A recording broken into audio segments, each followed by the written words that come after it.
Thank you so much to Osea Malibu for sponsoring this video and supporting my channel. Osea is a female-founded and family-operated seaweed-based skin and body care brand made in California and established in 1996.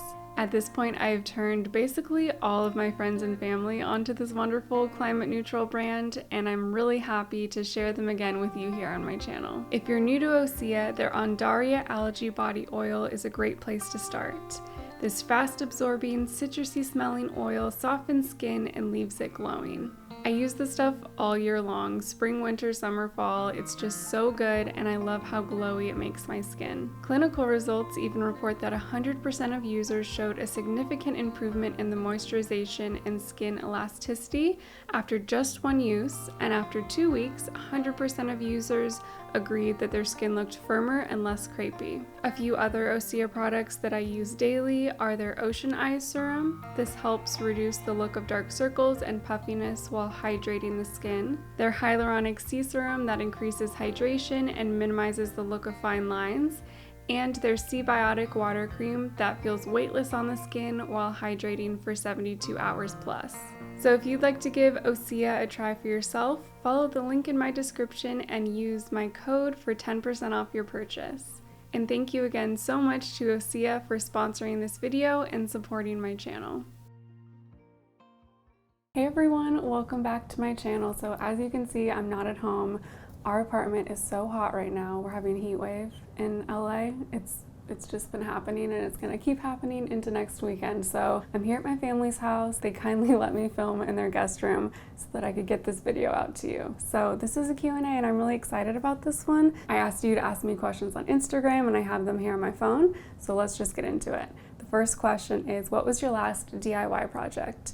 So I don't know if this really counts as a DIY project, but I thrifted this white cotton skirt that I love. I've been looking for one for a really long time because it reminds me of this brand Cezanne that I really love that's expensive and I'd rather thrift. So I hemmed it and fitted it, and I think it's really cute. So I think that's a DIY, right? That's my last DIY project. Question number 2, how's your garden doing? My garden is not doing well. My sister and I, if you follow me on Instagram, you know I talked about this a lot a few months ago.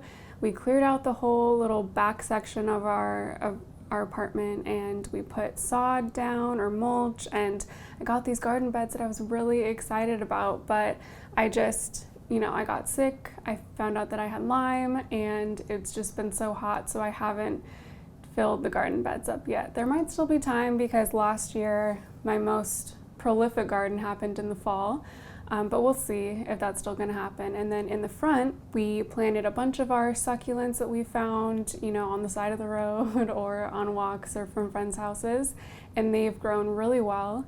And then I also found some pumpkin seeds that I decided I wanted to plant, so we did plant some of those. They kind of took over, and then they all seemed to die. So no pumpkins this year, unfortunately. Hopefully I'll be able to get those garden beds figured out, but we'll see. Favorite jewelry brands. So if you've been following me for a while, you know that I love vintage jewelry. Most of my jewelry, I brought it all with me here today, is actually vintage. So I have this ring that was my great aunt's that I love. I got these little gold hoops for my 31st or 32nd birthday. They're light, they're hollow, so they don't weigh to my ears down, which is good. And then other than the vintage stuff, my favorite ethical jewelry brand, or just other jewelry brand that I shop from, is Catbird. Over the summer, I got these 2 forever bracelets welded to my wrist. I have a TikTok about them. I don't know if I ever put them on Instagram. If I haven't, I'll insert them here. But I love these, and I love Catbird because they use all recycled metal and found stones, so there's nothing new, and I just love that. I also have this little ear cuff that I normally wear, but I don't have on today, from Catbird. And then what else? I know I have something else. Oh yeah, my little choker. So this is all recycled 14 karat gold, I'm pretty sure. And then found stuff, like I got this in Big Sur from a local artist there.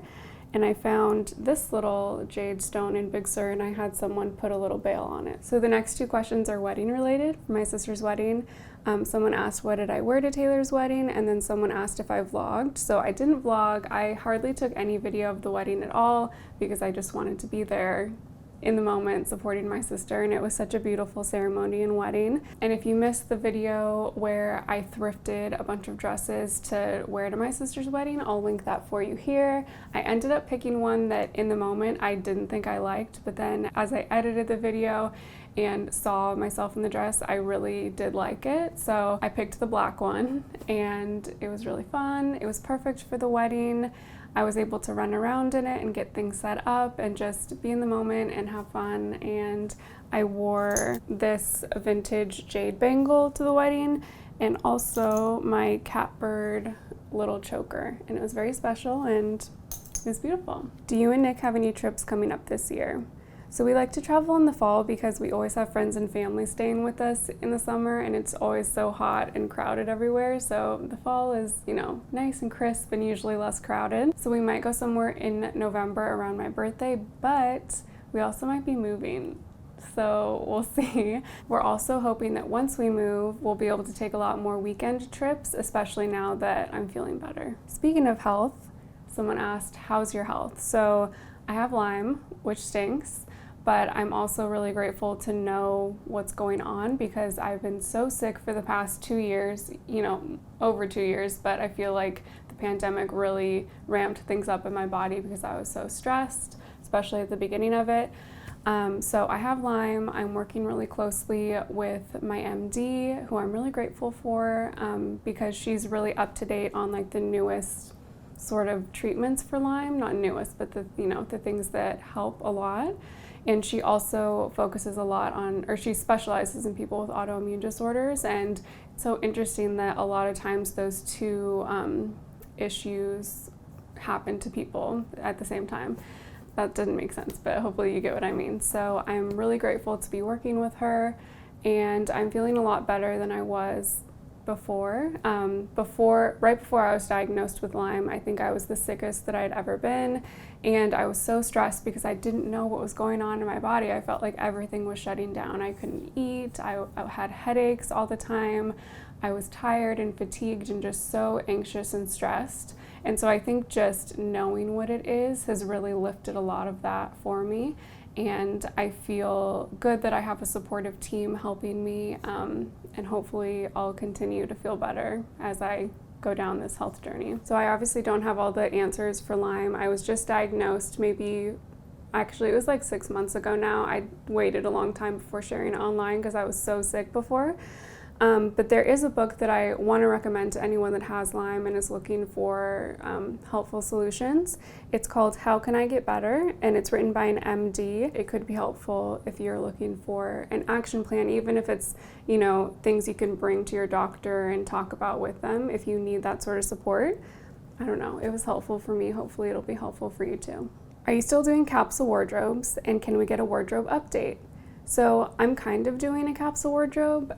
Basically, my wardrobe's just super duper edited right now, especially because it's been so hot. I've honestly just been living in this set from Made the Label. This is their linen oversized top, and then I have their tinsel tank that I literally wear every day with these little bike shorts. I might do a wardrobe update soon, but we might be moving. I don't know if did I say that earlier? We might be moving. I'm not supposed to be talking about this until it's like set in stone because sometimes I get a little overexcited and share too much before I can. And I know it's annoying anyway when people are like, oh, I have something I can't tell you, but then, you know, whatever. So I'm telling you, we might be moving. If we do, it would be like right at the beginning of the new year, which is why I'm like selling everything now.